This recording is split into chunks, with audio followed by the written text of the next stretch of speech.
sometimes not so accidentally. It wasn't the reason Defran got banned that he was like posting, showing off porn. Anyway, I'm sure that's going to make it into the video as well. Welcome to Overwatch. Welcome to a impromptu probing the menu. We're going to do like 2 probing the menus this week because basically I have been doing non-stop. Congratulations for the Pluto mission accomplished. Interruption indeed. Well timed, very well timed. But we're going to be doing an impromptu one. We're going to be looking at, ignore what it says up in the top here.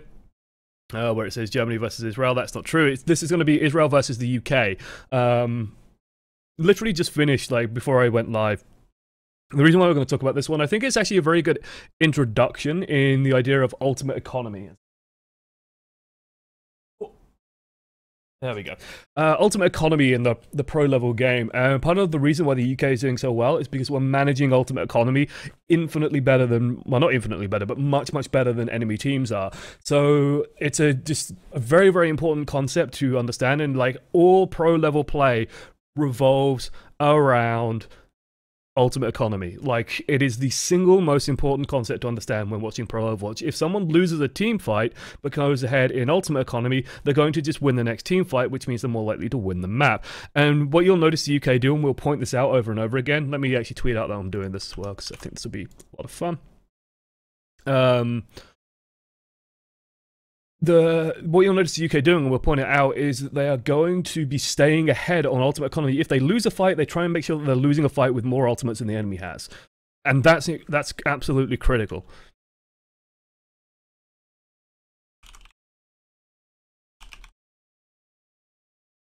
Let's intro it and talk about the UK.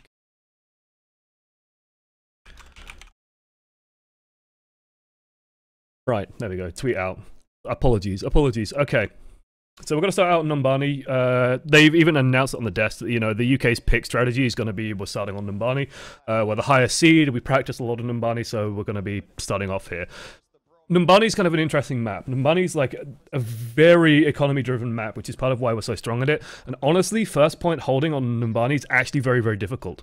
I'm not going to go into the specifics of the strategies we're going to be using. I'm going to try and avoid doing that because we still have matches ahead and I don't want to really give anything away, so we want to be careful about doing that too much. But I want to just like focus on the idea of ultimate economy and sort of how we're managing our positioning, how we're managing ability usage and all that kind of stuff. First thing I want to highlight is that, we talked about this a lot last probing the menu with the pharmacy. Oh, thick. That's a little bit thicker than I would want. So, pharmacies, no real big surprise to see that Israel are trying out a pharmacy on us. If they can run pharmacy, I think it's intelligent for them to try it. I think it's very intelligent for them to try it. Because as a European team, chances are we're going to be weaker against it. And also yesterday, Belgium sort of brought out pharmacy against us, and Reels, bless him, got completely fucking annihilated by it instantaneously, and that basically made it very hard for us to hold the first point because our Lucio was dead. So it makes sense, for, like, if Israel did their homework, it makes a lot of sense, right? I think that's very, very sensible. So as they're going to start coming out, they get a shot on Reels. Reels is just doing some scouting, seeing what's coming, and then they're just going to start advancing forward. Our team is prepared for this. We plan around this. We know our defensive strategy, although they're still getting a lot of good damage out, which is sort of nice for Israel at the start here. But we have a very refined strategy on how we're going to deal with the first point defense. And as long as we don't give up too much of the point, you can see the Tracers just contesting the point, keeping the objective alive, making sure that they can't get too much for free, as it's very easy to lose track of things. But while all this is happening, we've managed to isolate and kill the Mercy. And the thing with how GB plays is that we are playing a very, very, when I say we, I'm going to, that's very much me focusing on the UK. We play this very, very aggressive dive style, and this is sort of, if you've been following me on Twitter, you've been noticing me live tweeting a lot during the World Cup, and the one thing I keep saying about Brazil is that they don't play the team comp they have. The UK plays the team comp they have. We have a dive comp. This is as dive gets, with the D.Va, the Genji, and the Tracer. And so we are going to play like a dive team. So you notice we peel back, and then we're going to dive back in, and we're going to dive in and go hard on a target that we found. Hey, look, Mercy's already down to half. What's Mercy's hit points? We've isolated her out, and we found where she is. Cruz is just going to go for it. Chris is on it. Cruz and Chris fucking synergy is like this. They are really, really good at just isolating and getting good kills on targets, and then we're just going to slowly and just force them out and push them out. We're going to make this fight drag on a little bit so our reinforcements start coming in. Mikey now has enough space to do stuff. Boombox is just laying down pressure. Soldier can't do anything. Awkward can't do anything, and there we go. The big takeaway from this fight is that we finished this fight with Reels on 80%, Mikey on nearly 100%. Meanwhile, Awkward is, well, has to... What? Did they just swap the Mercy player? Fragon must have swapped off... Yeah, Fragon swaps off Mercy to go on Luce. That's bizarre. I didn't notice that during the game. That's so bizarre. Fragon builds up 50% ultimate, dies, and then swaps to Lucio. Awkward then swaps to the Mercy. That is such a weird move. Is the Chris and Cruz bromance real? It is absolutely 100% fucking real. Chris and Cruz are just... They have love, like, they watched Love Island together at like 7 AM because Cruz has to stay up late for Chris because Chris is in North America. Like, that's how... You know, I coined the term when the team was sort of scrimming the Cruz TFer or Christopher. Like, that's the ship name between those two. It is absolutely real. What they're talking about in the casting desk is absolutely real. The fact that they compete against each other to see who has higher impact in the game. They are very, very, like... The thing is, they are both very energetic players, and they're both very momentum-based and energy-based players, so they keep each other up, and Chris is unflappable. As a person, he's very, very lighthearted and funny, and so it's why we made him captain, because A, it pisses Cruz off, and B, he's just like a good heart to the team, and that's sort of what we wanted out of the captain. Yeah, this is bizarre out of Israel. Like, they give up any support ultimates that they had built up. Meanwhile, we are looking super strong here. We almost have both of ours. What this is basically going to guarantee is, if you think about it in the structure of the next fight that's going to come, Israel have to get a pick. They have to get some sort of advantage. Something unexpected has to happen. Because if the fight just goes out as planned, Boombox builds up his ultimate. Israel engages, we use Transcendence, okay, we just take a time, we hopefully get a couple of kills during the Transcendence, and then we win the fight. And then after that one, if we haven't won the fight already, we can, if we so need it, use Sound Barrier, if we decide we need it, but odds are we probably won't, and so we can then extend that to the next fight as well. So... that fight was a little bit dicey, and sure, we gave up a third of the point, but it's irrelevant because we come out of this fight with 2 support ultimates in the back pocket compared to their 0, because for some reason, they've decided to swap their supports around. This is just... that's baffling to me. That's really, really badly done. Israel should not have done that. They are completely relying on either Kafi getting a bomb or EQO getting a really, really good barrage. If I remember right, he gets a really good barrage. Like, they should have twigged by now, you know, how we're positioning and where we're standing. You can see, you know, we use the support ultimate. Cruz dives in, goes hard for the Mercy, almost gets the Mercy. But unfortunately, like, he's on his own, and basically Eco decides, hey, is it Eco or EQO? I think I'm just going to call him Eco. I think he's been called Eco. Just decides it's worth it to trade the barrage for Cruz, which honestly it probably is at this point. But we use Sound Barrier afterwards, just keeps us nice and safe. Honestly, it might be a touch early to use it there even. Might have used it just to try and save Cruz, maybe, I don't know. Now, you know, this is where I was sort of getting a bit nervous. But honestly, first point Numbani, like I said, it's not the highest priority in the world to hold. This seems to happen to Eco a lot. Chris just puts a bubble under him and kills him. And then somehow we managed to hold the point because they have no damage. Israel has no damage anymore. Shout out to Mikey as well, who's been beating these world-class tracers. Caffey's no slouch, beat out Logix. Like, really, really well done. Mikey's been really doing good. Rooting for France. France have a really good chance to take it. If the meta faves them, if it's still a dive meta, they could do good things against South Korea. I need my coffee. I need my coffee. And so this is where, like, Israel continues being a bit weird. I don't blame them necessarily for swapping off the Pharah. It was working, but it wasn't, like, slamming through, so maybe they thought they could do better with a Genji instead. I mean, if I were them, like, this just feels unprepared. This just feels really unprepared. And, like, they've said in interviews, like, they said it on the desk, pretty frankly, hey, the UK intends to pick Numbani, and so they should be prepared with a strat on Numbani. They should have an idea of how they're going to open this up. And so this was just bizarre to me. Swapping to the Sombra with like 1 minute 40 left against a team that's already built up ultimates, I don't see that working. I do not see that working at all. And so it's just like, what is their plan here? And they get a pick on Boombox. I put that more down to surprise than anything. But the UK still have like resources in the tank. Cruz gets a quick kill on the Lucio. Still hasn't had a chance. Like, that's even less chance for him to build up an ultimate. If a support dies early in a fight, he won't be able to get any kind of economy gain. Can't really do too much else. Has to hide and then dies due to the Diva Bomb. But hey, Smex can just stall out the fight now. Throws up a bomb. Diva Bomb as like an economy tool is a very, very good reset button. It's like a pause button. It's best used when you either, you have to get the mech back. Alternatively, it's best used when the enemy team commits very heavily with support ultimates, because basically a support ultimate has like a time period to it. It's like 8 seconds on the support ultimate of, hey, we have a huge advantage now. If you put a Diva Bomb up during that, you're basically nullifying that advantage.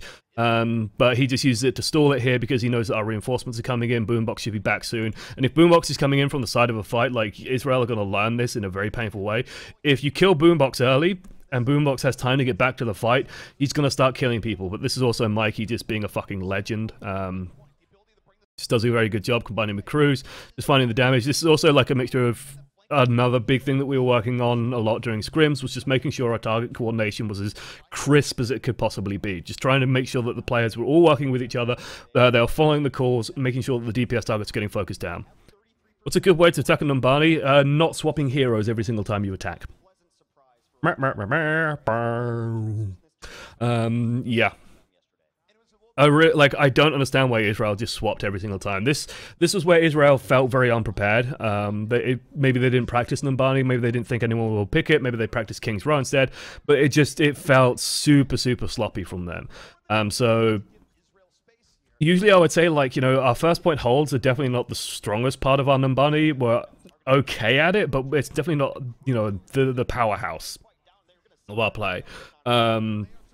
Like you saw against, I think, Belgium, we had to hold it at third, but they got to third and we just held on for dear life and they couldn't really do anything. So yeah, it was kind of a shock to see that, okay, Israel couldn't even take first from us. This was nice by Chris. There's like an interesting just to refocus us on ultimate economy. There's a really interesting trade you can do as a Winston. This was something that I think XQC did super, super well. But it's Winston versus Genji. Very, very good pairing for ultimate economy. Because if they Dragon Blade, and if you just bounce the Genji around with the Dragon Blade, he can't do anything with it. And so it's very much worth it, because otherwise, if you don't have support ultimates, he's going to kill your supports. And so you're going to lose the fight. So it's just a very, very nice way of sort of trading that. And I think XQC did a very, very good job with that, for example, for Canada. Something I noticed he was particularly good at was just isolating these Genjis. Is there a reason Boombox didn't decide to ult there? Probably not. He probably was just trying to hold on to it for a little bit longer.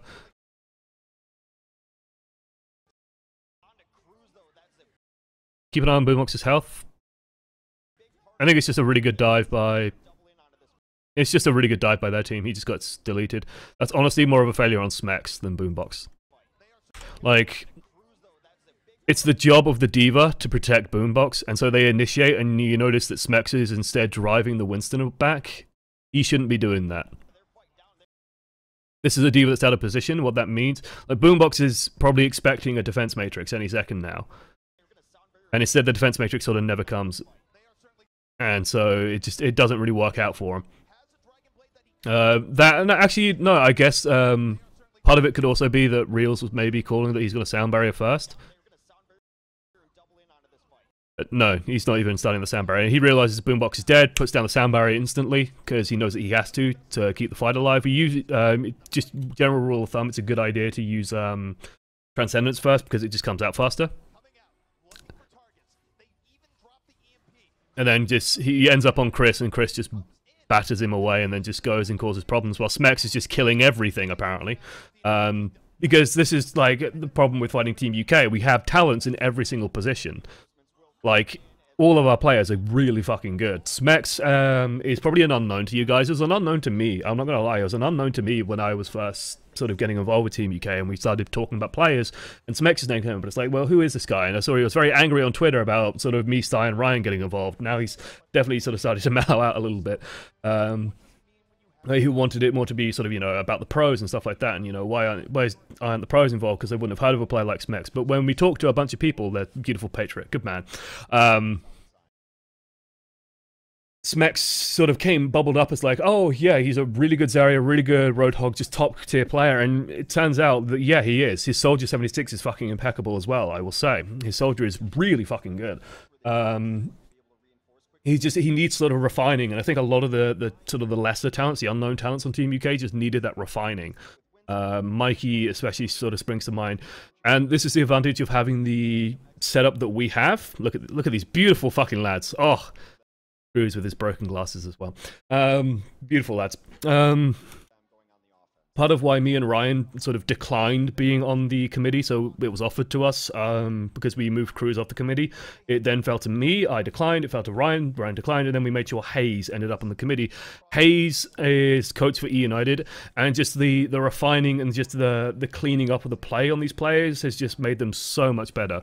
And like the improvement from where they started from when we started training for Team UK to where they're at now is huge. Team UK, yeah, I feel like most teams have a key player or two. Team UK doesn't have that, as all players are just able to do work. Yeah, I would say that secretly, yeah, we do sort of have key players, but we also did training on like what happens if someone dies, what happens if Chris is dead, what happens if Cruz is dead. Okay, this is the contingency, and this is how we work around that. So we're very practiced, is what I'd say. Like, I'd say the big difference between us and a lot of these other teams that we're facing, this group especially, is that we're just more practiced. We know what we're doing, and we know what we're doing better. That's going to change when we go up against a team like Taipei, or like, well, Chinese Taipei or Taiwan, or USA, who are also probably as equally trained. Otherwise, just starting out on this point, usually have a bit of a slow start, but the idea, usually, you know, you can see the Tracer just setting up at the point, just causing a little bit of distraction, doing a bit of scouting, trying to find targets. They put a ton of pressure on Boombox, completely expected. Boombox almost kills Caffey, but you see the peel goes onto him pretty much immediately. Winston almost gets punished for it. Super close on the punishment for Winston, but unfortunately it just isn't there. It just falls short. UK is backing out, but the big thing I want to pay attention to is how much ultimate charge we're gaining. Boombox and Reels on 50. Dragon's 10% behind, Awkward's about keeping pace, but Boombox is now relatively safe. We're trading kills, I'm starting to get some advantages. And like, what I would love is a button to press. This is why I really want the, you know, the ability to spectate these games or whatever, and have like interface tools like Dota and League have, where it's just like, you know, I want to press a button, I want to be able to add up and tally up how much ultimate charge is on both of these teams. Unfortunately, we can't see how much Chris has because this icon blocks it. But in general, I'd say that, you know, when we finish fights, we tend to finish fights with just having more ultimate charge in the bag. Trading is okay for us at the moment. Awkward gets a kill on Mikey, I think, which is kind of a shame, but has no protection anymore. They have no D.Va, so we're gonna... Oh no, they have a D.Va. It's just D.Va is demacked. No, D.Va is somewhere else. D.Va's busy in the back line. Cruz is gonna punish that. Kills the Zen. The big thing here is that 44%, 90% on Awkward is pretty good, but if we put the focus on Awkward, he won't be able to use that ultimate charge, so it doesn't matter. So like having one support ultimate is okay, but the danger of having one support ultimate in like ult economy sense is if we put all the pressure onto this, and you're about to see like this is why you don't put, peak against Team GB. Actually no, please peak against Team GB. Please do. Please keep doing it, because this man is going to fuck you in the ass every single time. If like Awkward has 100% ultimate, you saw in like the last fight, at the end of the last round, Boombox got annihilated. That can happen very easily to a Zenyatta. So like he's still sprinting away, still hasn't been healed, now he's slowly getting picked up. But like even stuff like that is just, it's equalizing the score for Boombox as well. On Numbani is trading good for defense or attack. First one, Numbani, trading is good for defense. First point Numbani is very strange. Like spawn distances are about equidistant, but the sightline is good for all defense. Done to engage. We could just take it easy here. The big thing also that Team UK knows is that, okay, we lost the first fight, we can do an eco now. We can do an eco push. We can basically, we know that we only have to get, like, I can't read the red there because red is terrible on the codec, but we only have to get like 50% of the point.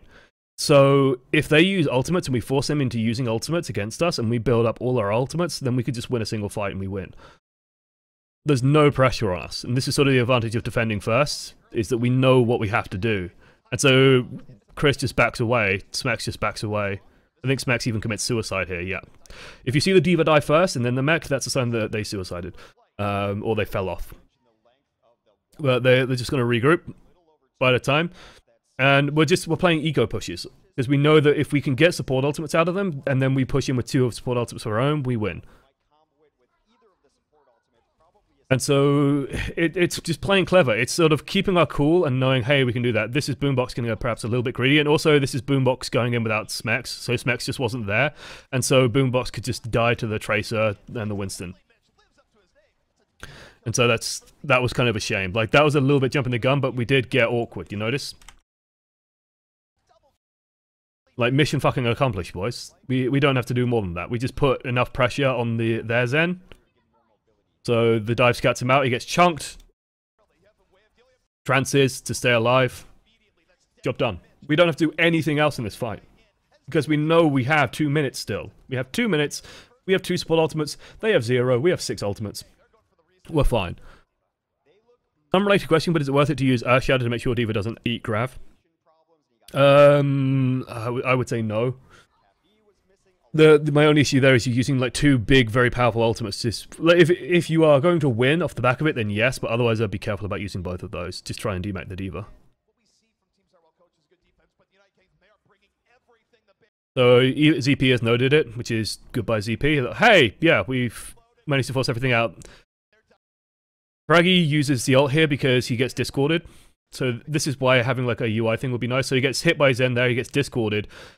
The second this happens, Fragon knows that the dive is coming. Literally probably the command coming in is, you know, from Reels or from Cruz or from Chris or from whoever's made the plan is get Discord on Lucio, dive Lucio, make Lucio sound barrier, wait, win. That's all we need to do. That's all we need to do. And so we just wait it out. Fragon goes in, Cruz, patient, sound barrier comes out later from Reels, easy. Draw it, Discord's now on the Zen, easy kill for Cruz. Can just play around in the sound barrier. He gets stuck on the wall, almost dies to it, now gets caught in a fucking small room with the Winston, but we have the advantage, right? We have the advantage now of we can just fight slowly and just chunk through. We know that we're a support up, so the longer this fight goes, the better it is for us, because we're fighting with 2 supports, they're fighting with 1, and we've already sort of forced out their defensive ultimates, so we know that we can just sort of drag this out. They do manage to get Reels, but by that time the damage is already done on the fight. And so all they can do now is stall. And we're already on the point, we're taking it over. Mikey's killing everything. Easy. A little bit worrying, it was like a little bit tense, but it was satisfying to see that they played smart. And that was sort of what made me very happy. You're curious, that's Chris. Looks like he's from Newcastle as well. Mikey. MG Mike from Wales. Cruz. Reels. Probably alcohol in there, who knows. Boombox, who quietest of the lot, and then on the end is Smex.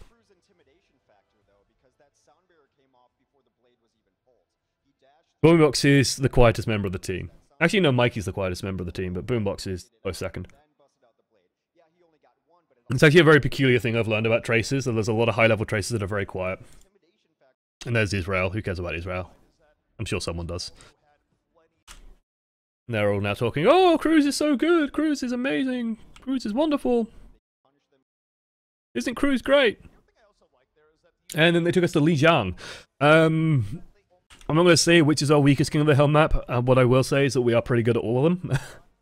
Basically. We have maps that we are very, very strong on. Maps that we are not as strong on. Who cares about Israel, really? It's just Bants, mate. It's just Bants. I know you care about Israel. I think we actually have 2 Israeli viewers. I'm allowed my moment of gloating, okay? So this confused the shit out of people. And I'm not going to go too into sort of the intentions of this tactic. I will say that they fucked it up. We fucked up on this map. You have at least 5? Man. They're multiplying. But this catches people's eye, right? Why is Cruz on D.Va? And they do figure it out, like the casters and the devs do sort of figure it out, which is Cruz, like Smex is our soldier and D.Va player, right? But Smex has a really good soldier. Really good soldier. He can kill tons and tons and tons of people. Cruz is... Oh, he can play soldier, but not at the same level, not at like the highest level.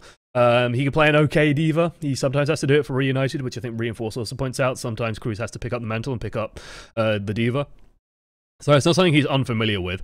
He just sort of has to play it and has to play it right. But us, like, because we're such an aggressive dive team, you know, people are used to playing us in a very aggro way. But with this map, the pharmacy is such a big threat on this map that any team that can run pharmacy usually runs pharmacy. And if you're going to run pharmacy on this map, you're going to have to meet a D.Va or you're going to lose. So the idea is, you know, it's preparing for the pharmacy and running a strategy that works very effectively against that.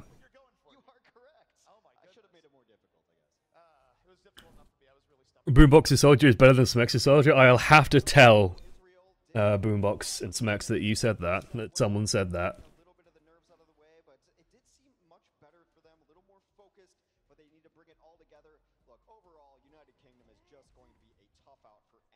Yeah, people are like going to go, what? Cruz on D.Va? This is very nicely done by Israel, though. Israel, like, we almost get awkward. Such a shame that we don't.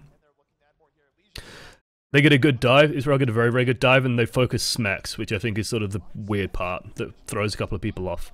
Again, not going to go too in-depth on it, but you wouldn't expect, like, Smex to be the focus target here. He's literally surrounded by 4 people. And yet somehow the focus goes on him and he just gets picked off. Very, very nicely done by Israel. Like, that was really nice. Mikey A has proven to be a great player. Is that the coach? No, the coach is a member of the committee. Mikey A is just a player. He used to play for FaZe. Got benched very recently, unfortunately. He's a very good player. He needed a little bit of sharpening up, but he's been coached now, and that's all he really needed was just people telling him, yeah, this is right, this is wrong, try and do this more, that kind of stuff. Very, very skilled mechanically, just needed that little bit of extra bump in his knowledge. Me and Sty especially tried to emphasize this to like Mikey and Smex and such, like these lesser known players, that this is your real chance. Like, make sure that you're putting everything into this, because this is your chance to break out. Like, this is your chance to really let people know that, hey, you exist and you're worth picking up and that you are really fucking world-class players. Yeah, this was just nicely done by Israel. Very good control over the mid. Sort of, they didn't get too eager, which was sort of the trap that they could have fallen into, just going in too hard. But the nice thing for the UK is that we're still fighting this, and we're fighting this now less with an eye to just win, but more with an eye to just keep collecting ultimate bodies. So you can see almost all of Israel are dead. They're super, super low. Reals managed to survive this, which is very nice. We have that ultimate online. Boombox is going to be online by next fight, so we can push in next fight very, very confidently with sound barrier if we need it. And so we can just spring back in, which is what we're going to do. So we know we have an advantage, or we think we have an advantage, so we're just going to go aggressive with it. Maybe try and surprise some people, catch someone out, which is what ends up happening. And then we just bully them off the point by using superior ultimate control. And that's also going to set us up very easily for next fight with Boombox. Caffey has to run in, tries to use Visor, but Cruz is just there to block it. Doesn't really matter. Boombox can just run away from it. They have to use their sound barrier. They have to use their thing. Boombox, like, this is where Israel sort of fuck up a little bit. There. Like, I want to highlight this because I was watching this, like, going, please, please, please, please, please, please, please, because there was like one victory condition for Israel in this fight, and they didn't seize it. So I'm going to pan this over here. I want you just to focus on Boombox. Focus on Boombox. Look how low he is. And then he gets his ultimate off. That's the win condition. Israel didn't follow the call well enough to basically understand that, hey, Boombox is actually coming back from spawn and he's out on his own. The focus needs to be there. And this is why we were able to win. Because Israel basically are forced into using a Transcendence without really getting any kills off the back of it. We just D.Va block it, run away. Like, they're going to run in now. And then they're going to trance it. They trance now. And it's like, no one can die here because Cruz is blocking with the D.Va. There's a bubble in the way of everything. Boombox is just hiding literally on the other side of the bridge. And he's completely safe. And I know this is a bit of a clusterfuck and a bit hard to see. But Boombox is literally back here. And the Tracer, I think Eco has noticed Boombox, has found Boombox and is going for him. But there's just not enough there. I think Deadly Mitch is even peeling to go off and get on him. But by that time, Boombox has done enough to build up his ultimate. He's going to come back into the fight. And now Smex can counter push as well using his visor if needed and just help clean up. Very, very easy. During all of this, we flip the point. I will say there is a myth in Overwatch. The point is the most important thing. The point has its moments of irrelevance. And I would say that, like, there is a trap in Overwatch. You're focusing too hard on the point. It doesn't matter if it's 99% to 99%. All that matters is who controls it at the end. Who controls it at the end is based on who wins fights. And winning fights is more important than controlling the point. This is where I think the UK have adapted. Smex has realized that he's getting targeted very heavily, so he's just running more aggressively. He's just running away more. And as such, he's surviving. So now the dive is just less effective. Trying to get some stuff done. They managed to get one, but hey, Reels just turns around. What a fucking god. Like, people have questioned us picking up Reels. You know, on the Lucio, he's not really known for it. He's trialed for a couple of big teams, plays for NWA. And that's Ninjas with Attitude, not the band. In terms of mechanics, Reels is a fucking legend. Absolute fucking legend. Very, very nicely done by Reels. And this is part of like why the UK is also so strong, is because if you are focusing our backline can sometimes just focus you. It really, really works nicely for us because, you know, we can kill world-class tracers with our supports, which usually isn't what happens. So, sure, Israel have muscled their way onto the point. They've used all their ultimates just to get onto the point. We've used barely anything to do so. Barely anything to do so. We've demet the D.Va. They're stood on the back of the point. And now ZP's gone, oh my god, they've taken the point. They've actually snuck it away from the UK. They had to use that ultimate, and they have no other ultimates really in the bank except for a Tracer Bomb. Meanwhile, we can come back into the next fight with Sound Barrier. We can come back into the fight after that with Transcendence. They don't have a D.Va mech anymore. They don't have their cooldowns anymore. They're trapped in this back little tight space at the back of the map while we control the main courtyard. So it's like, you know, they don't have the healing field anymore. So now we're just going to run into them and kill them. And it's like, sure, they took the point. Congratulations, you've taken the point.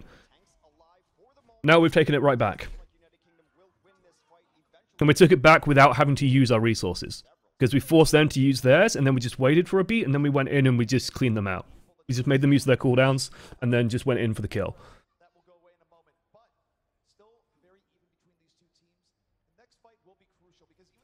This was a weird round. This was a weird round. Part of it is because Israel don't really play like most of the teams we scrimmed. They play a little bit different, which was kind of interesting to see. But yeah. This is us trying an engagement.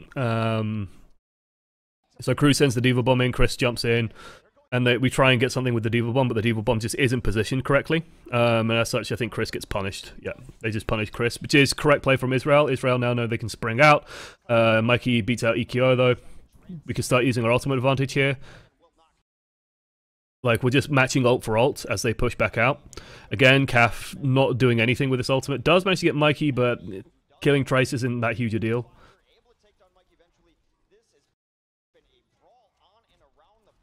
But yeah, I think Hack says it right. This is just a brawl.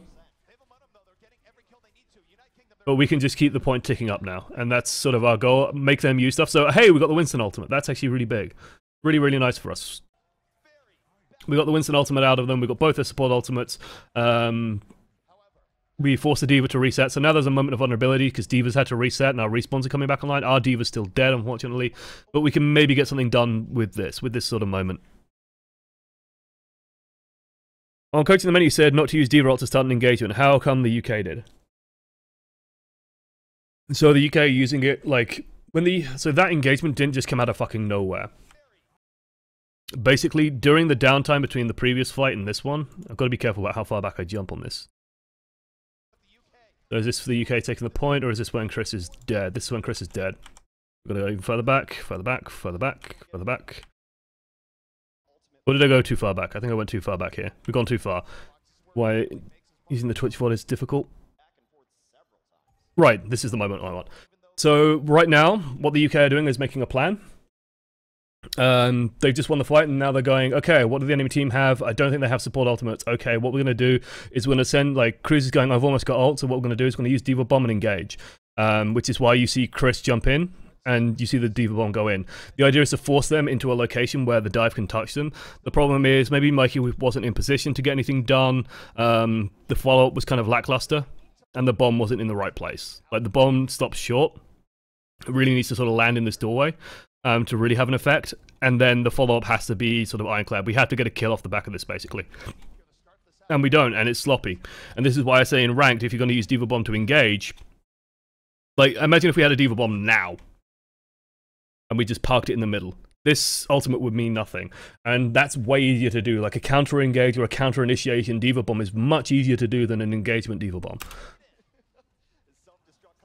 Engagement Diva Bombs come off the back of a planned engage of, okay, we're going to dive, and that was just sloppy by UK. UK, like, the dive was Chris, and Chris alone is a good guy, he's a really good player, but Chris alone isn't really a dive. It's a suicide.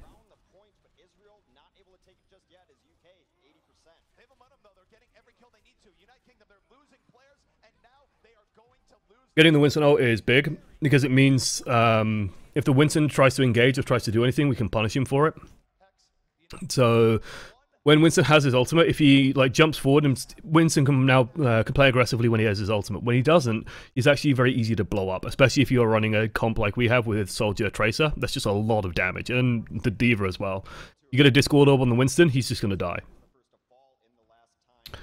We also know that there was a window where we're going to have a Diva, they won't, for a moment or two, so you can see that Mikey's already sort of getting into the backline, causing problems as we're starting to engage.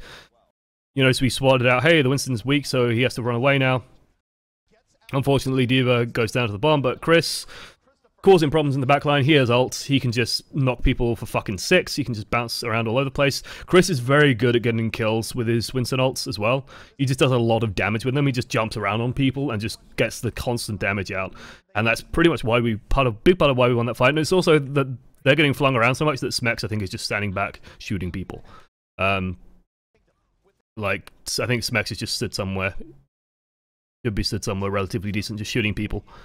Just doing damage. Maybe not, maybe he's running from spawn. Maybe I'm wrong, because his ult charge isn't going up, so he's not really doing much.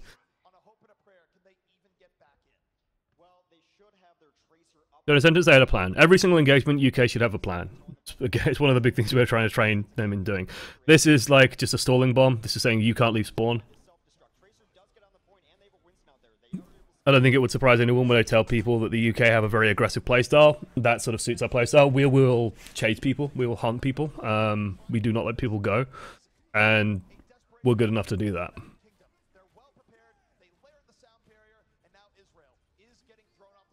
And so you can just see it in the UK's playstyle. But this was like, Israel like played that round relatively intelligently. I just say that they get a little bit too, like, it's too easy to corral them in the back. If they weren't so easy to sort of squeeze into the back of the point, so it's like they do a good job of just taking the point, but they need to just force the way back out. Not get stuck back here, because what that enables us to do is the UK can then just position all the way around here in this area, and we can even do stuff like send Mikey around the back. And it just lets us sort of pen them in this area. And when that happens, it's just so easy for us. Germany beating Belgium, not a big surprise. Yeah. Germany-Belgium going as expected. Belgium, apparently I heard on the Reddit that there was many angry Belgians. Many angry Belgians.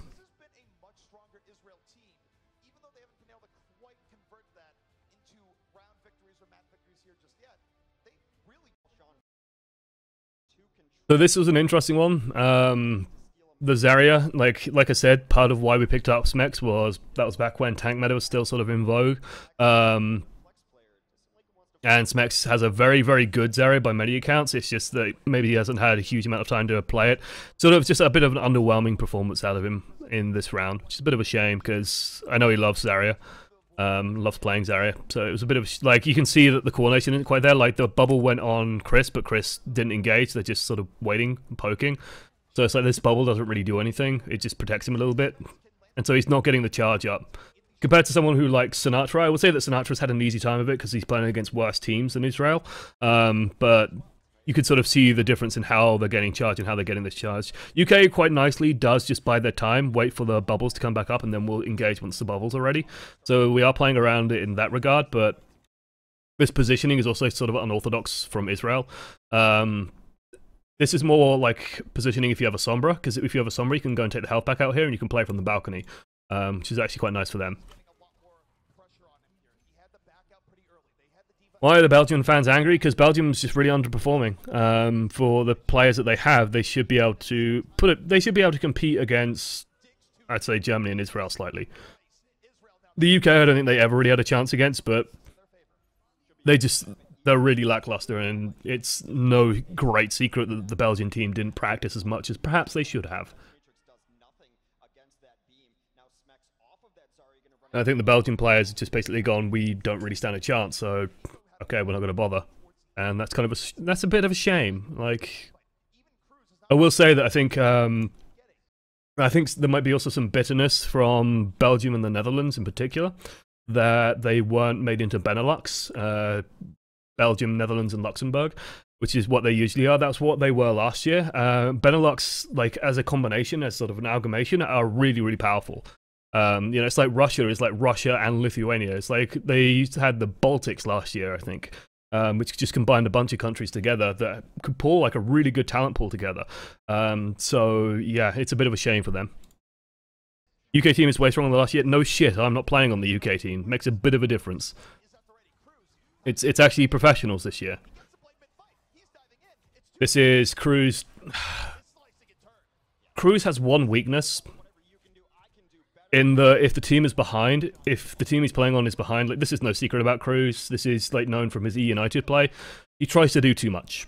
He'll try and like do the hero play. He'll try and do the save play. Like this is really, really nice as an engage from Team UK. So they're setting up, they're getting ready, they swapped off the Zarya, they realized it wasn't working. Israel playing cleverly against it. Bought out the Zenyatta, dive is called on the Zen, they know where the Zen is. He's in a really vulnerable position, like he can only really move two directions. So Chris and Cruz can just jump on him, Mikey can even swing in from this side if necessary. Very, very easy kill on the Zen. D.Va's there to protect him, but he's going to go down eventually regardless, because hey, there's a Winston there. So the Winston will eventually finish him off. And so they start getting everything low, Lucio's super low, and Cruz goes, hey, I can probably just clean up here. Does manage to get the kill onto the Lucio, and then he sort of follows people into a small corridor with a Discord orb, and Winston just sort of sits on him and kills him. He just sort of gets baited into a small room. Cruz knows better than that. I think the second that Cruz died to that, he just sort of went, yeah, I knew that was going to happen the moment I walked through that doorway. So yeah.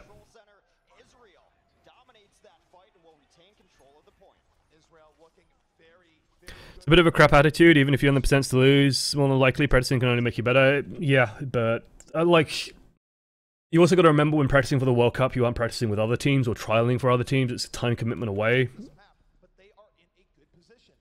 I don't know where that music is coming from. If you can hear it, it's coming from my downstairs neighbors. It's a nice bomb by Kathy, but there's no follow-up on it, so it doesn't really matter.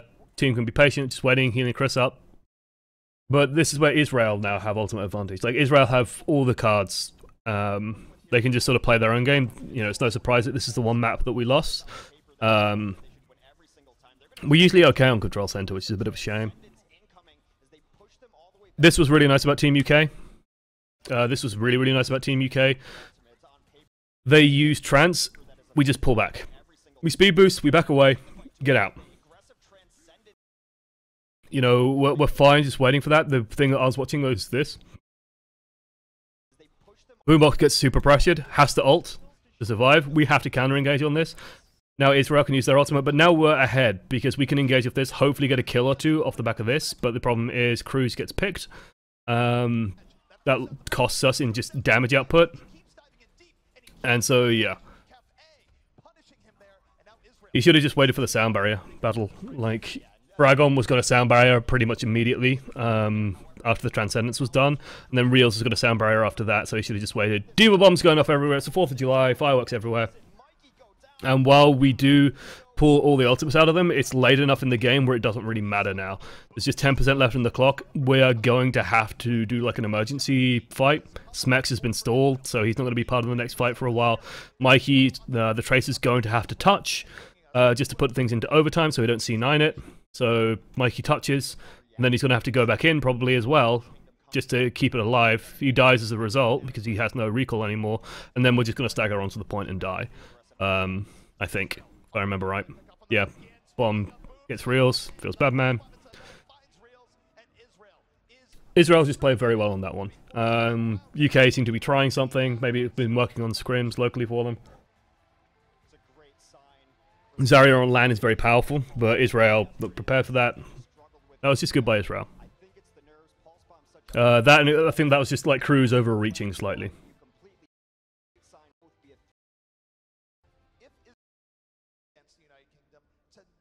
Okay, let's go to Night Market. Night Market. Unsurprisingly, this is a very good Genji map, it's a very good Tracer map, it's a very good map for the UK. Any map where Tracer and Genji are going to be strong, we're going to be good. So yeah. Israel doing sort of a non-standard rollout, going straight to the point. Which means that they're going to meet up with the UK, because the UK sort of take control of the courtyard. And so the first battle begins. Deadly Mitch jumps in and doesn't really go for anything. And like they dive Boombox, but Boombox just peels back to the health pack and just has full health. Meanwhile, the Winston's just going to die for it, or the Diva's going to die for it. Like, the punish on the 2 tanks is so enormous. It's like a bait and switch, right? Like, there you go, super hard for Boombox. Boombox just picks up the health pack and is fine. And then we just kill their tanks. Like, we see that the tanks are vulnerable, we put a Discord orb on one of them, they die. Easy, easy, easy, easy, easy, easy. And now we can just start poking them down because they don't have a Diva, so we can just trade poke with them and we're probably going to win it. And we can just muscle forward, put Discord orbs and stuff. Mikey loses the fight to Kathy, but at this point, Tracer versus Tracer isn't like the big deciding factor. There's just so much damage on the point that Cruz just starts cleaning up. Smex is also cleaning up the point, Chris is just shelling out damage, and there's nothing to really stop us doing it because we have a Diva and they don't.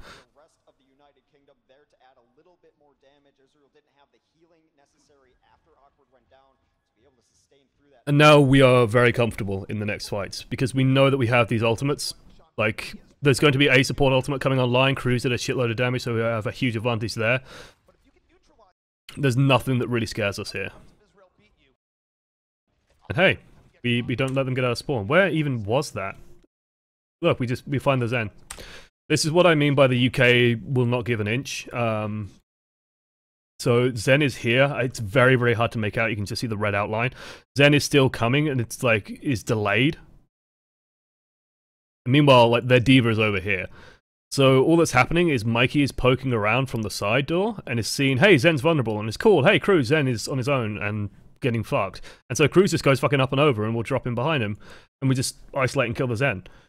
And like this kind of sloppiness is what we were kind of anticipating at the World Cup teams, where the rollouts weren't precise, they weren't coordinated, they weren't working with each other fully, which is weird from Israel because they are like a unified team. They are Zen Gaming, so they should be okay with this. But we just find the Zen and kill him, and then hey, we isolate the Tracer and Mikey kills the Tracer. It's like they're trying to protect Zenyatta with a Tracer. That's not going to work. The Tracer's just going to kill the Zenyatta and then fuck off.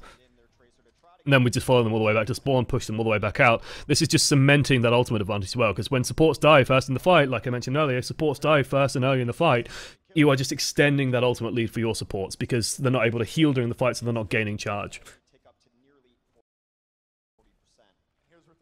Look how focused Mikey is. Oh, and Boombox. Oh, looks good. So they try the same pathway, but they're going to be running into now ultimates. Like, we will feel happy using ults in this fight. The one thing I will say is that using ultimates in a small room is always scary. This was lucky and good, I guess. Like, the bomb is in a good enough position to just put Boombox in a corner. Enough time for Genji to come in and just get the cleanup kill. Meanwhile, Cruz goes in with the Dragon Blade into a tiny room. And this is always risky. Like, I don't like doing this, and I think that Cruz doing this without a support ultimate was just greedy. I guess he spotted out an opportunity to kill the Zen. So yeah, like if we coordinated this a little bit better and had a sound barrier on Cruz, this would have been a-okay, this would have been absolutely fine, and he would have killed everyone. But because he doesn't have it, he's just walking into damage here. And like, I think the Winston might be around here somewhere, the Lucio just has a right click, and if everyone's just doing this reliable damage to the Genji will get focused down and killed. Like doing a Dragon Blade without a support ultimate and in a closed environment is a very good way to lose your Genji very quickly. The bright side is that we managed to bully down their supports and our support, their tanks, and Smex still has an ultimate of his own. So he can get his mech back, Chris can ult, and then this is like impossible to remove because it's an ulting Winston with a D.Va covering him. So how are you going to get rid of that? You can't. And then so now Boombox can come back, and because Boombox has an ultimate, he can come back with Transcendence, and hey, this Dragon Blade doesn't get anything because we just tranced it. Then they have to come back with their trance, but we're not really looking to fight here at the moment. Like, they're just trying to, like, cling on and stay alive, but Chris is on full hit points. Like, there's no one's taking any real damage here, because they can't, because Smex is protecting Chris, and Chris is just staying alive and evading, and then Boombox just managed to survive long enough to actually get back and just keep things alive, and now our DPS is back, and they're going to start cleaning up, because they know there's no support ultimates, and Chris and Cruz are just better than Cafe and Eco.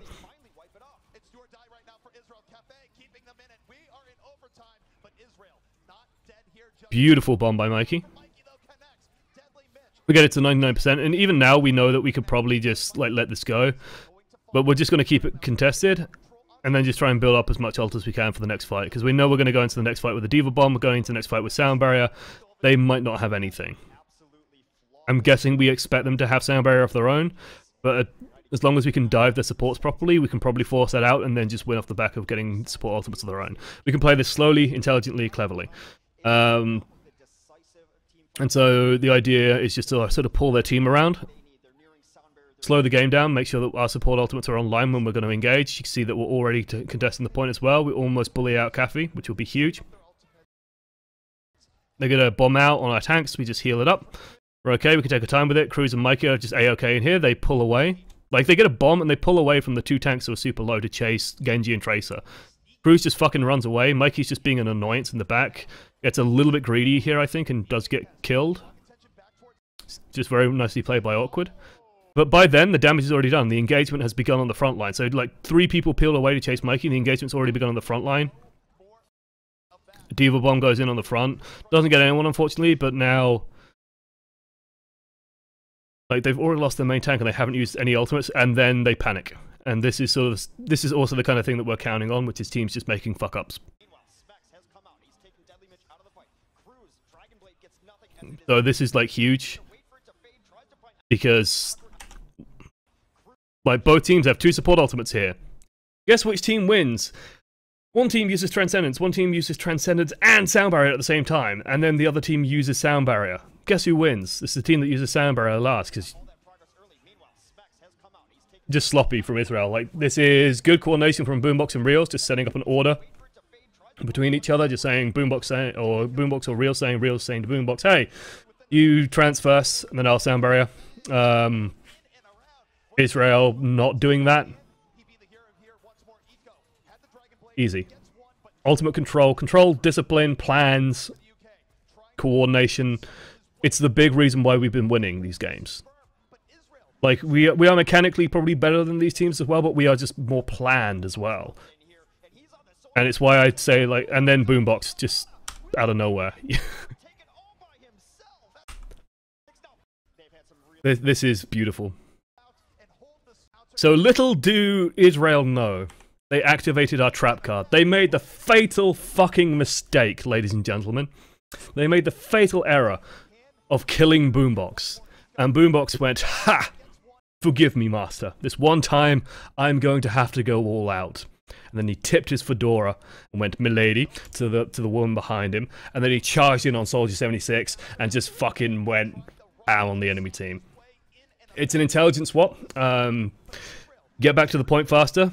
You do long-range damage just as effectively. You can still heal the team in a small location, which is likely where you're going to be fighting. And he just runs in and kills everyone. And they're expecting, oh, Zenyatta might be back soon, I might have to worry about the occasional orb, ha ha ha, and then Cafe eats a fucking rocket and we win.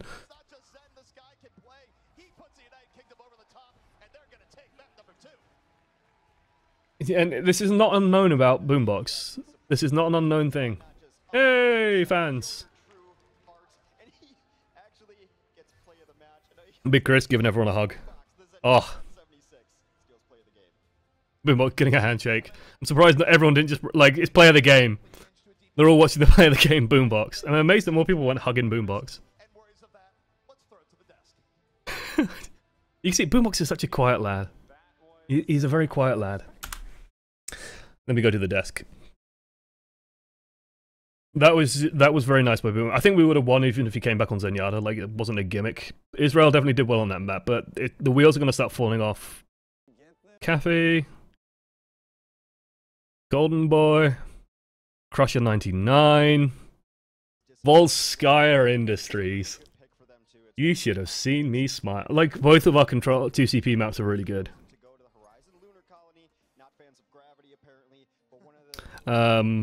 So yeah, like Volskaya is an interesting choice. Let me put it that way. I somehow doubt that Germany are going to take us to Volskaya after seeing us today. Israel play well. Both teams play the Sombra. I am going to point out the mistake that Israel make and the reason why UK win. Sombra EMP is not OP, Kappa. Yeah. It's kind of OP. Yeah, so most, yeah, the guys say most of the trash talk the UK give is amongst themselves. Again, not wrong. Chris and Cruz going in on each other. It's to the point where I cannot share it with you people because it is too vulgar and too offensive, and the shit they say to each other is just like, holy shit, guys, tone it down. Do you think Sombra's ult charging is a bit too fast? Yes! Yes, it is. Well, that pool's going to be at BlizzCon? I don't know. I don't know. I don't know if it's going to be the same or it's going to be different. I imagine it'll be different. I don't think it's confirmed yet. We just know the group stages. Boombox on Sombra, yeah.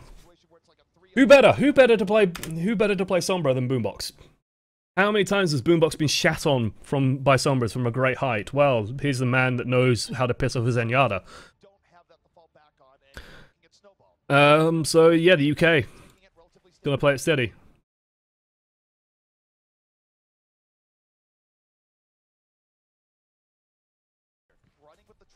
No, that's right. Yeah, UK did defend first.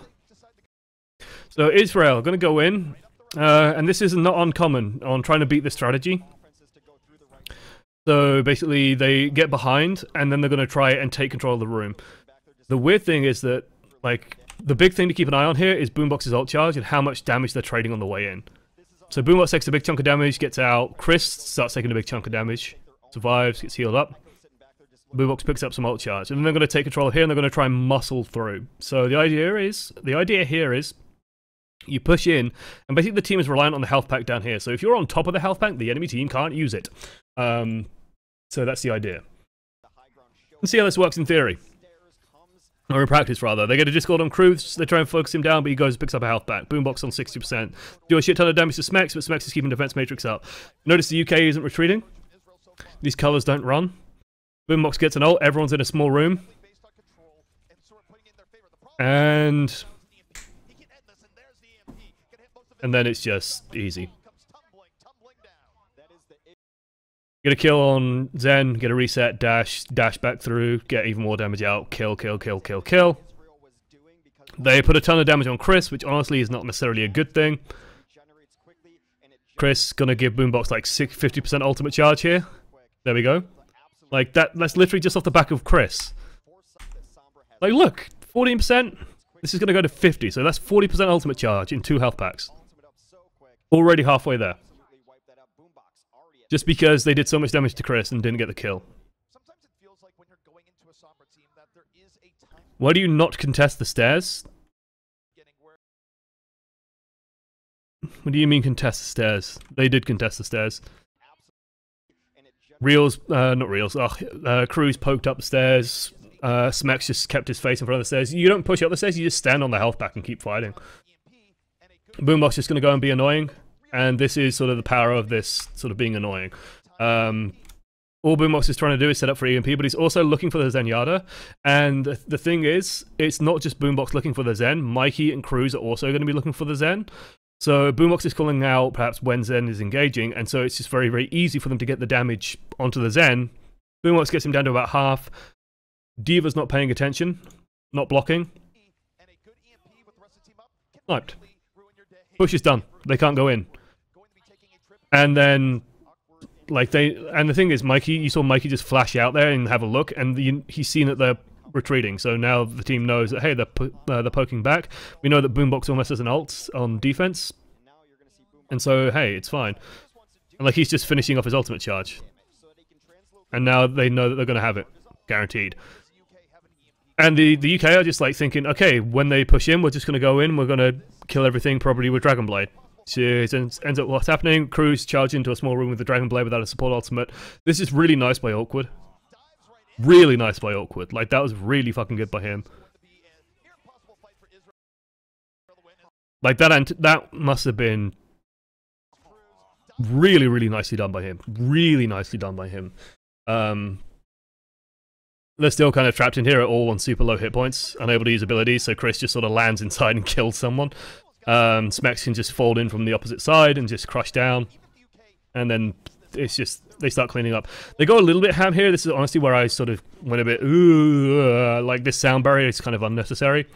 This is giving Israel a bit of an opening, but the nice thing about this is that Israel are taking this fight when they should just be dying, because the worst thing you can do is get EMP'd at the start of a fight and then have the fight drag out and drag out and drag out and drag out, because what that's going to do is it's going to minimize the amount of time you have when Sombra is charging. Everyone on the UK was taking damage, so now Boombox is just gaining ult charge, and now Boombox is just farming on their front line. 70% already. Because that fight went so long, Boombox already starting on like 50%, so now he only has to build 50% during this downtime, is what he's doing now, and he's just going in, poking, getting some damage. And now the downside is, hey, yeah, they managed to get this out, but just relying purely on sound barrier against the Sombra? That ain't good. You can't do that. So the UK just retreat. You can see they're all just biding the time. We don't really care that they're getting progress on the point. Doesn't matter, because we can come back out. Chris dives straight into Awkward. Chris knows that, like, if this was any other time, you know, Cruz has just died. If this was any other time, this would be suicidal, but he knows that Awkward's about to lose his shields, because Boombox is coming in. Very lucky boop, I think. No, it's not even a lucky boop. It did hit Fragon, I think. So Fragon can't get his ultimate off. Chris just traps everyone in a tiny room. Takes him to Pound Town. Good shit from Chris. And the cycle just starts all over. UK are really thinking, let's get this done ASAP. We're gasping for a cuppa. Honestly, I think the previous fight where they used Sound Barrier was a bit of a waste. Smex using Bomb I'm less annoyed by, because it's just, if Smex loses the D.Va mech and then has to reset and come all the way from spawn, that takes so long that it creates a big weakness. So him just using a bomb aggressively to just make sure that he always has his mech, that's fine. But the UK are gonna, like, they know that, hey, we're gonna have Dragon Blade probably for the next fight, we're gonna have D.Va bomb, we're gonna have EMP, and the enemy team only, like, they used Trance last fight, so they only have this ultimate. Somehow... Is this a deflect and, like, Smex just runs him over? Like, that kill is so weird. That's such a big loss for them. And now it's like, oh, they can't push anymore.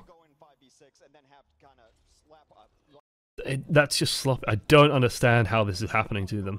I don't understand how Israel let this happen. They have a D.Va. I can't believe you've done this. I'm trying to see where it even happens. It looks like a deflected rocket, and then Smex just goes in and finishes him off.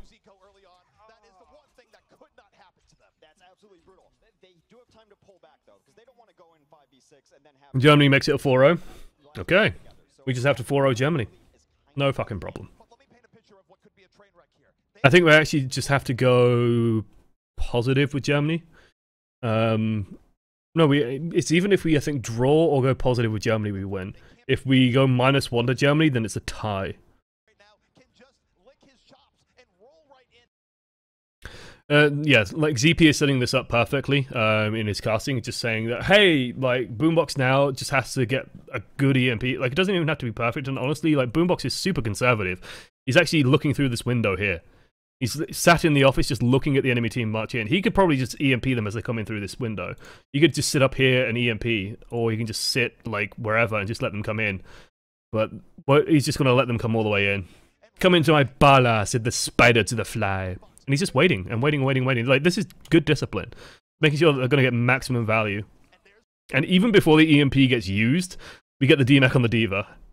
Zenyatta explodes instantly. Fragon manages to avoid the EMP and gets the sound barrier off, which is nice, but they've already lost D.Va mech and they've already lost their Zenyatta. Smex ends up going down, but honestly it doesn't matter now. The ult runs out. Cruz still has Dragon Blade, so Cruz can just clean up. Then dashes onto a Pulse Bomb for the lulz. Don't know how I feel about Great Britain and Germany match. It should be a good game. I'm looking forward to watching Germany after the stream today. I want to see how they play.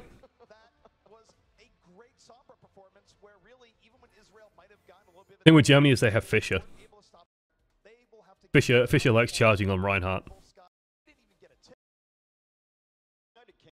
Isn't Chris a handsome fucker? Look at this lad. Oh, look at that man.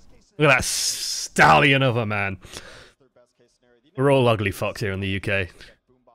Apology. It's blame the Nordics. They took all the pretty ones. And we're what's left behind. I wonder if 2 World Wars, 1 World Cup will be chanting it. I know Stylosa will be chanting it.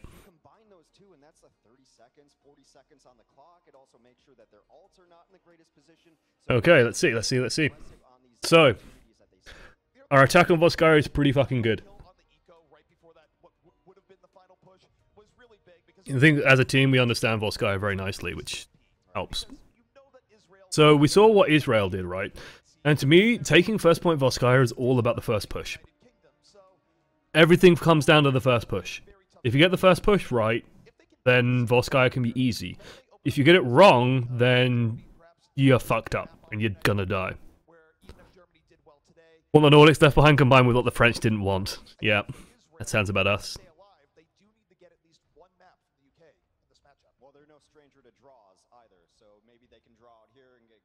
I'm handsome, my mummy says so. Your mum also says I'm handsome, Dribs, though, and that shows what kind of a judge of character she is, to be honest.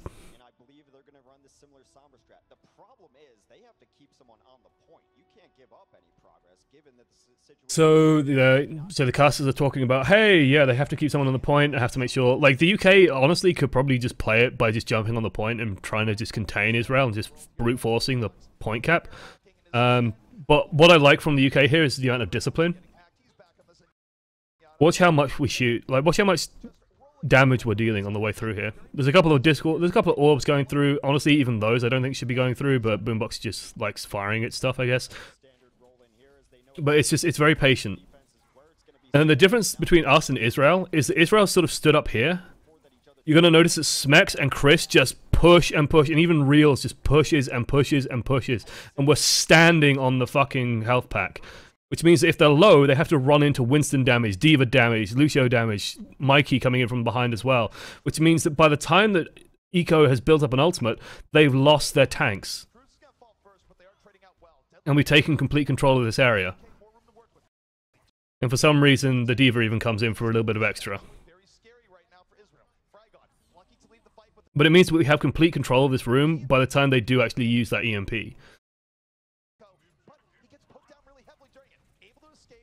And so, like, they have to come into us, and they're taking a lot of damage just moving into that small room. They do manage to sort of clean up, but then we just die. Okay, we're done. That push is done. Stop dealing damage, regroup. We did a lot more damage to them on our first push than they did to us, so we're coming into the next fight with a huge amount of ultimate charge. We know that they only have one support ultimate. No, they have 2 support ultimates, sorry. So they're actually running double support. So we also know that Caffey's their only DPS, so if we can focus him, fine. And the big thing is Caffey died, and Mikey just camps him. This is the disadvantage of not holding the choke here, where I think Mikey's called out, hey, yeah, Caffey's running back from spawn alone.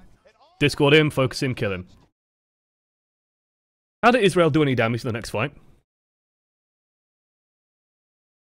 How do they do any damage here? They don't. And so now we just set up a surround. Like, we're just taking our time with this. We have so much time to play with. We isolate out the Zenyatta. Mikey just dives on him, kills him with Chris. Really nicely done. We use sound barrier aggressively. We just get onto the point, kill a couple of people, being set up on the point. And the thing is, Israel have to fight us now on the point. They have to come out and fight us on the point into our support ultimates. And they don't have anything, so Cruz can just clean up. Or Kathy can kill Cruz, apparently. Cruz did not have a great day today, not gonna lie. Israel did a lot better job of just shutting him down, but we just controlled things. Like, it was just more disciplined, more controlled, more intelligent. Ugh.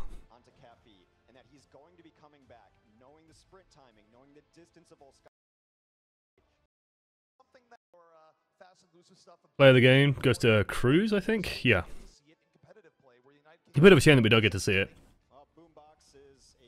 This was a beautiful ultimate, and it was just nice by Chris as well. Like, Chris goes in there and just kills everyone. Oh, look at the tracking. This was cute. Boop! Oh, beautiful. Beautiful, beautiful, beautiful.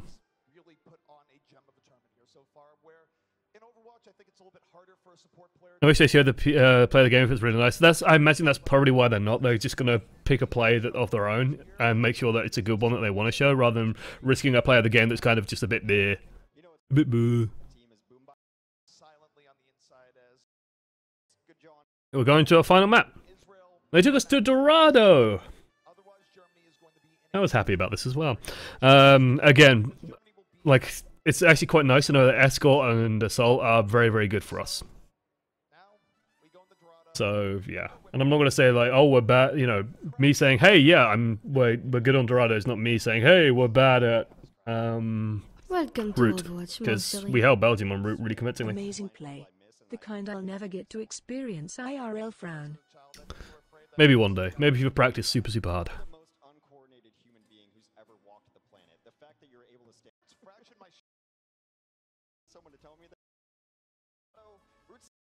Okay. Enough warm-up. So...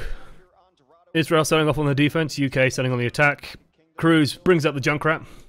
Boombox brings out the Widowmaker. Who knew that Boombox was such an impeccable sniper? Everyone. No, they don't actually play those, unfortunately. Cruz is adamant that his Junkrat is fucking insane. Cruz fully 110 fucking % believes that his Junkrat is amazing. We remain unconvinced.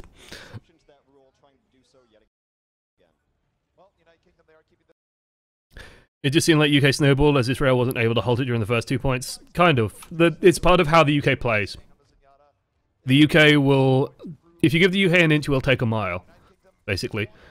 And so we're just identifying weak spots. This was... I don't know if that was intentional by Chris, but it was fucking nice regardless. It looks intentional. I'm going to say it's intentional by Chris.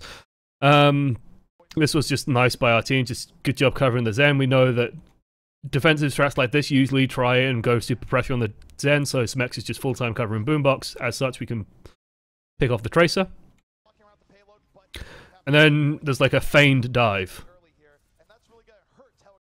which pulls the D.Va back, so the D.Va's no longer pressuring over here, which means that we can now put pressure on the Soldier, we can put pressure on whatever we want. And the payload now has moved so far forward that you can no longer really hold over here. Cruz should have a shit ton of ultimate charge just by dashing through 3 people there. They're all just getting pinned up together. Our respawns are coming back in. Or people are getting healed back up. Their respawns are still fucking miles away. Mikey's just having a whale of a time on the flank. No one's really addressing Mikey. Chris is killing people on the front line. It's easy for us at this point. And it's just because Israel made 1 or 2 sloppy errors, and we were kind of prepared for how they're going to do that defense, that hold. We protect the Boombox, we bait people into it, and we kill them, and then we just know how people are going to position, so we can play around with how they're going to do things and just do things intelligently from there. Cruz positioning aggressively. Like, you can see that we're already getting set up for when they're going to try and do a retake, because Cruz has 90% ult charge, he's ready to go, Mikey has a bomb ready to go, so they're either going to try and come in through this way, in which case they're going under Cruz, or they're going to come in this way, in which case they're coming under Cruz. And Cruz can see which way they're coming as well, so he's going to call the direction. Boombox is setting up with an angle to see where they're going to come from. And we're just rolling the payload through. We know that there's going to be one more fight, so honestly, how far the payload gets doesn't really matter. As long as it's near the fountain, it doesn't really matter how far the payload gets. So there's no point like having 3 people on it. We might as well be setting up for the next fight. And so they see where they're going. This was actually kind of nice from Cruz. Like, I was super worried that he was going to just dive it, like, because he's done this like 3 times today already, where he's just dived straight into the room here, but he ends up dashing into the wall. Whether intentionally or not, it's actually good that he fucking didn't, because it means that he stays outside for 2 seconds longer, gets the fucking boost, and now can just come into this tiny room and just put pressure on people. Like, he's now blendering in a small room with a sound barrier on, and that's pretty fucking good. And now Israel have just lost so much, and they had to use defense. Like, they use support ultimates for the privilege of losing. That's never good. That's never ever good. They just ended up getting completely flustered and panicked, and they had to use Transcendence. And now UK, like you see, no one's on the payload. Chris is literally just coming back just to get healing from Reels and from Boombox who are respawning. Otherwise, they're just setting up here. Like, you can see one person's on the payload. Don't give a shit about the payload. We're setting up for the next fight. We want to win the next fight, because we know that when we win a fight, then we can push the payload as far as we like. The enemy team are dead, doesn't really matter. Israel, this, oh god, Smex. I know Smex has been working very, very hard and making sure that he knows how to do these really nice diva bombs. This is the fruits of his labor. Just fucking perfect. Just, oh. That doesn't get enough hype. Like, if I was casting this, I would be just raving about how good of a bomb that is. Look where it fucking lands. Okay, the bomb's coming on the high ground. Where can people run? Oh, they all run in here for safety. Where does the bomb detonate? It detonates through this doorway. It is beautiful. Oh my god. Let me draw a really shitty heart. We can do a better one than that. There we go. Like, look at this bomb. It's so good. So good. Hello, Israel. Yeah, from the United Kingdom. I think that says Kello, Israel. But you get the idea. Like, oh my god, yes! Love Diva. That was, like... The thing is, that means that we just have to use Diva Bomb to win this fight. Like, we don't have to use anything else now. That just instantaneously wins us that fight. And you can see that we are just instantly putting pressure on. Instantly holding the doors. Straight away. Because we know we can roll the payload forward during all this time, and they're going to take the time getting out, because we're holding the door, so they can't really do anything. And it means that we can see where they're coming well in advance as well. We know exactly where they're moving. Boombox is already set up on high ground. Zenyatta's on high ground. Very difficult to remove. He has an ultimate. We know that the enemy team probably behind on support ultimates. Fragon has had no chance to do any healing so far this game, because he's just been so under pressure that entire time. And we're just going to leverage that advantage. They throw in a Diva Bomb, but they don't engage off the back of it. Very, like, this is a pub Diva Bomb. You know, it's kind of just like, nerf this. Everyone just sort of leaves. Boombox gets out of position and almost dies. And has to trance. So it gets Boombox. Okay, fair enough. It forces out Boombox's ultimate. But we're going to kill you for that. Dive's already going on the backline. We're putting pressure on their supports. They use an ultimate. Cruz is just holding on Dragon Blade. Cruz can hold on to Dragon Blade. You can just wait. He's looking for his next target. Discord Orb on the Zen. Doesn't even use the Dragon Blade. And I think Hex picks up on this, that Cruz isn't using his Dragon Blade anymore. He's just holding on to it. Because he's either starting at this point, or he knows he doesn't need it in these fights. We don't actually need to use it. Taking ground, putting pressure on. Like, has Fragon had a chance to play Overwatch in this game?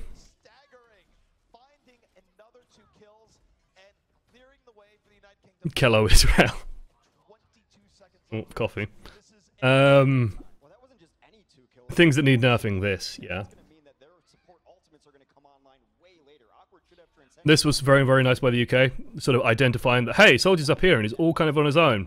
Mikey, Chris, put pressure on him instantaneously. Bomb goes in over it as well. Pressure, pressure, pressure, pressure, pressure, pressure, pressure, pressure, pressure, pressure, pressure, pressure, pressure, pushing, pressure. Constantly. Israel trying to set up, they don't set up properly, there's a weakness, there's a Soldier 76 just left on his own on the high ground, 2 people dive onto it, Diva Bomb even goes over to help confirm the kill, get 2 kills, kill the Soldier, kill the Lucio. Israel now have to commit their support ultimates, just stopping the bleed. Unfortunately, I think Boombox got a little bit hype here. Decides to counter Transcendence, even with the DPS dead, and I think this is sort of a bit of a mistake here. Like, just a bit too late from Boomers. So this is sort of where, like, the ideal here would be that if Boombox just holds onto this and UK just pull back, because then they know they can go into the next fight with Trance, and you just win the next fight, because nothing will stop Cruz then. If Trance and Dragonblade go in together, what's going to kill Cruz? Nothing. So this might be, you know, the blood rushing to the head slightly, just getting excited, nerves, plan not being quite cool perfectly. Some sort of issue happens. Got a beautiful crowd, some handsome nerds.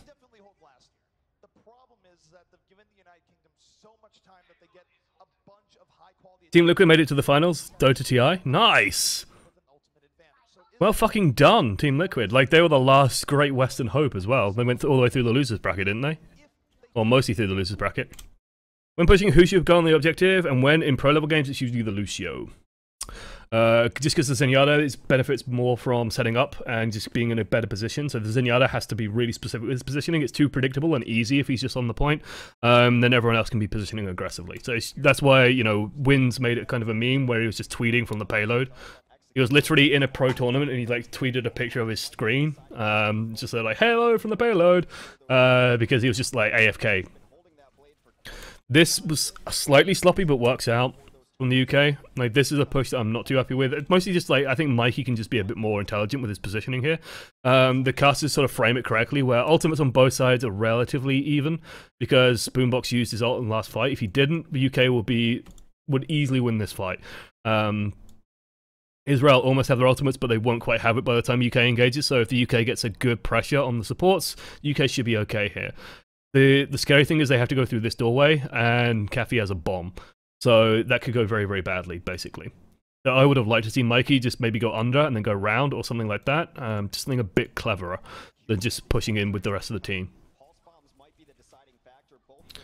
Because what he ends up doing is he has to use all 3 blinks just to get through, and then he's looking for a place to put a pulse bomb.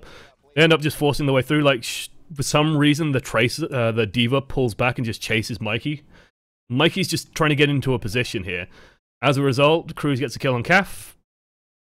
Kaf puts a bomb out, but did Cruz reflect that?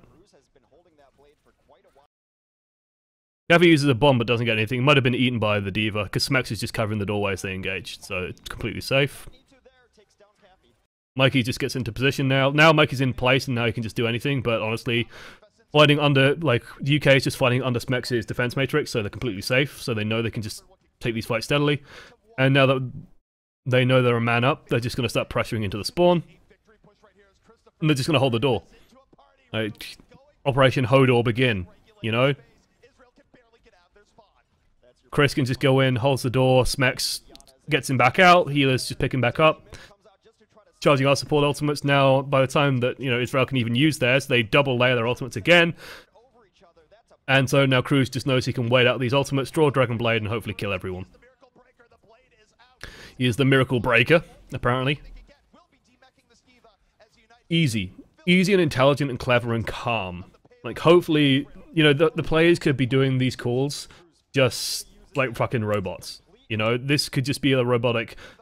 Especially when they use double ults. I imagine when they use double ults, it was like, oh my god, they use double ults, oh my god, okay, I'm gonna play, just wait out, survive, survive, survive, survive, survive. But just, like, I was in a, like, me and Ryan have been in a call for every single time these games have happened, just talking about the matches. And when I was watching this, it was like, okay, Israel are gonna have to use their support ultimates. So, you know, I was framing this for Ryan, basically saying, hey, Israel are gonna have to use their support ultimates to break out. So they're gonna use one support ult to break out, and then Reels is probably gonna use Sound Barrier, because it's gonna be up first. And that means that like they're going to use their support ultimate, so it's going to be like, if we make it a timeline, okay, so timeline T, put Israel in blue, they're going to use their support ultimate. Like, so let's say that this is Lucio. And then they're going to use their Zenyatta ultimate, and they're going to get the same amount of time. Like, this is the theory. Then the UK, which is for whatever reason in yellow, our Lucio uses it slightly later, then our Zen uses it slightly later. And as such, we have this time where we can win. Like, this is the important thing to understand about support ultimates. LZ. So whoever uses it second generally ends up winning the fight when you're using both of them in a fight. What ends up happening isn't this, it's, you know, it's the nightmare situation. This is why it's so bad, is what ends up happening is, well, this plus Z.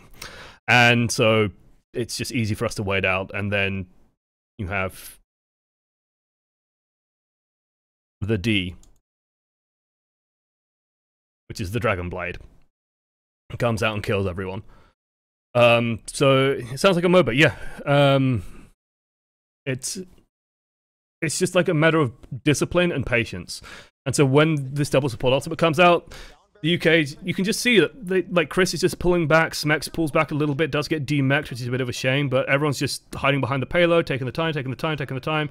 Someone goes down, but Real survives, manages to get Sound Barrier out, Cruz throws his Dragon Blade once the ults are out, and then they just kill everyone and win. Beautiful right click. Cruz, as a Genji, pretty much always right clicks. He doesn't left click much. I think he's peeled the left click button off his mouse, to be honest. You see the relief on Mikey's face there, I think.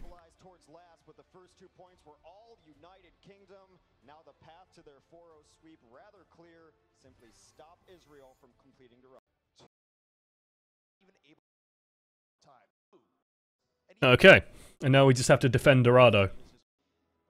We have to defend all of Dorado. And pushing Dorado to the end is actually kind of difficult. Teams generally either get... There's a lot of places to get bogged down. This, basically. Do you think Cruz going to Korea helped him as a player? Yes. He had to play against some of the best in the world. And they spent a while in Korea. Like, I think it also helped humble E United a little bit and sort of put things in perspective in terms of, like, how they can grow and how they can play. It helped all of E United. It just put things into focus for them, put things into clarification. X and ZP, beautiful casters. How are you doing? Did you have a nice day? I managed to get my monitor working on when I put it on full screen and stuff. I managed to get 144 Hz working smoothly. Previously, whenever I sort of got forced into 144 Hz, my monitor used to freak out. And I figured out why. I'm not going to say why, because that's going on a YouTube VOD, and I'll wait until afterwards. Almost kill Awkward. It's an interesting bomb from Boombox that doesn't quite work, unfortunately. I almost kill Awkward here.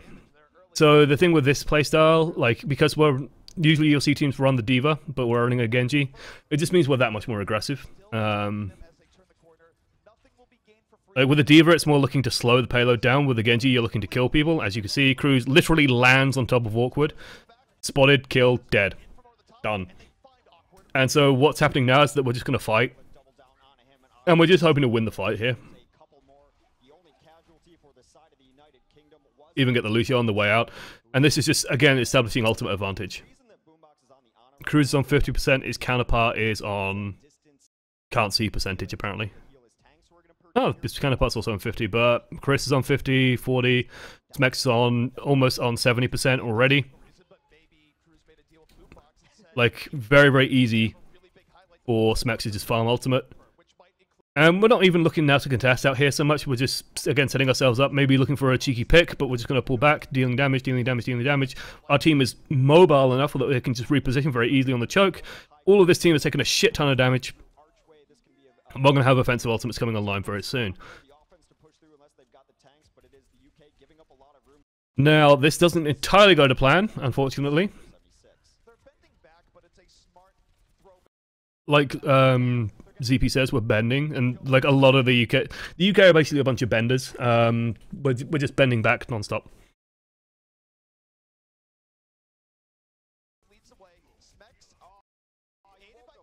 And yeah, we just bend back.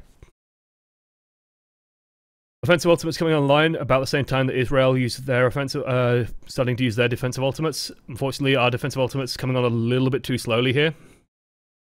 Cruz goes in, but ends up charging straight into a Zenyatta ultimate. It's just a little bit unfortunate. Smek's also firing into a Zenyatta ultimate, so this I think is just like a slip in discipline, where both of them are using their offensive ultimates at a time when the enemy team might have support ultimates, and so doesn't quite work out. Boombox fires off the nano boost here, and this is purely like you might think, oh my god, why did he do that? He wanted to catch the end of Cruz's Dragon Blade. Maybe he could have put it on Smek's. He just wanted to get rid of the ultimate. Basically, Boombox wants to get off Ana now. He doesn't want to be on Ana.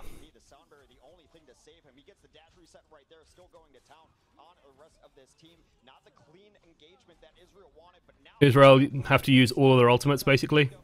Mikey almost gets 2, almost gets the Genji.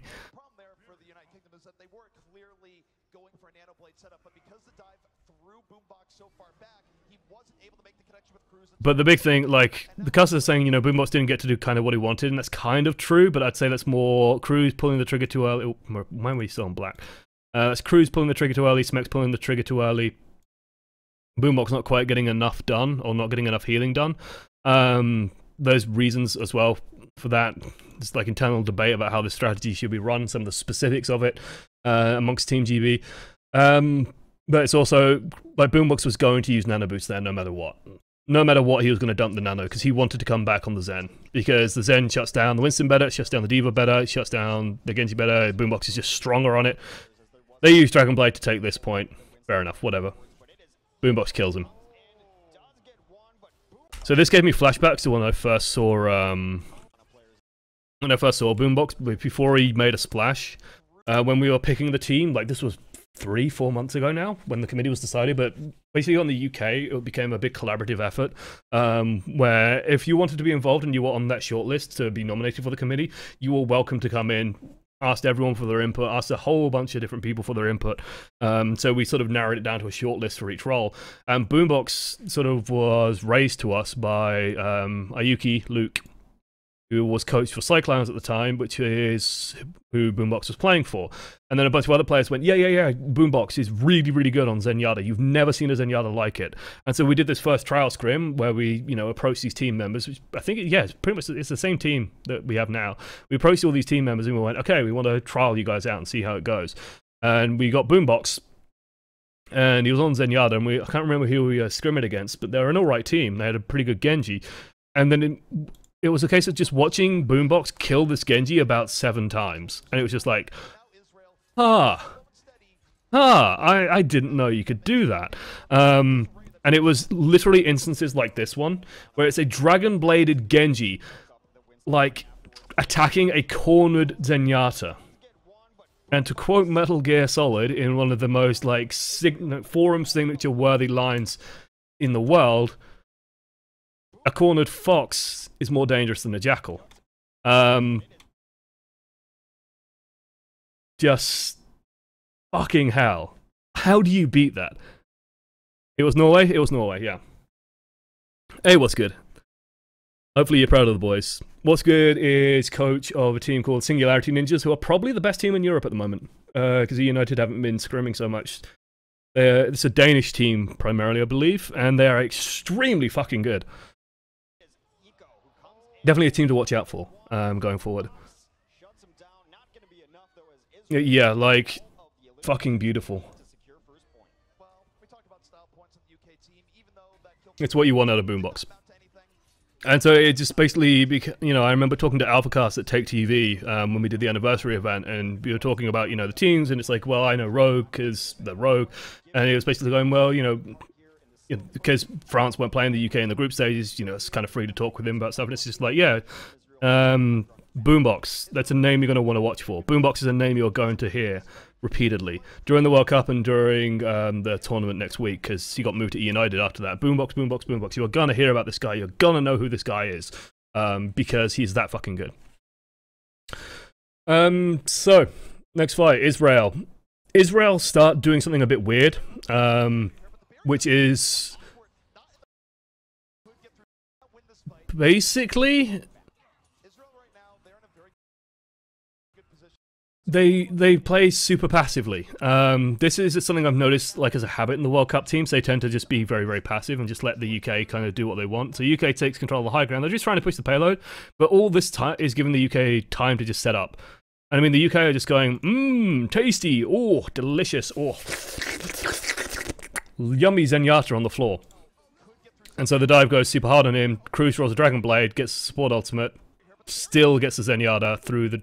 they drop the sound barrier, but sound barrier against a 3-man dive, or 4... Like, you can see, Chris, Cruz, Mikey, all are on the Zen. Sound barrier is 500 hit points. 500 hit points against 3 DPS people, and probably has Orbital Discord on him as well. No, Orbital Discord is on Deadly Mitch by the looks of things, so it doesn't have all on him, but still, 500 hit points isn't that much. Did Awkward not even get the barrier then? No, he got it. He got it. Just watch how fast he fucking drops. Dead. Just chunked. I think Smex hit him with the... No, Cruz hits him with the Dragon Blade and just kills him. And it's like, okay, they used Sound Barrier to save Zenyatta, but it didn't save Zenyatta. And now the UK have ultimate advantage. Like, we have such an easy advantage now because we just... Because for some reason, Israel decided to use Sound Barrier instead of using Transcendence to protect the Zenyatta, when Transcendence would have been infinitely better. Why 3 DPS? Without being too... it doesn't really matter that much. Soldier 76 on high ground is pretty fucking good, guys. He's a pretty cool guy. Also, Smex was on Soldier since the last point, so he's just going to stay on Soldier for now. Like, there's no reason for him to change necessarily. We're holding high ground positions. Smex can just shoot down. Israel have been very reluctant on fighting on high ground as well. Like, the Genji hasn't been particularly scary, and if you're just holding high ground, like, the Tracer isn't really going to get to you. Like, what's Cathay going to do? Teleport upwards to get to fucking Boombox? He has to go all the way around, and you can see Mikey's even over here and able to see if they're coming this way. So there's just nothing that really threatens the team, so there's no need to have a diva at this point. Smex is also just a fucking really good soldier, so why not keep him on that?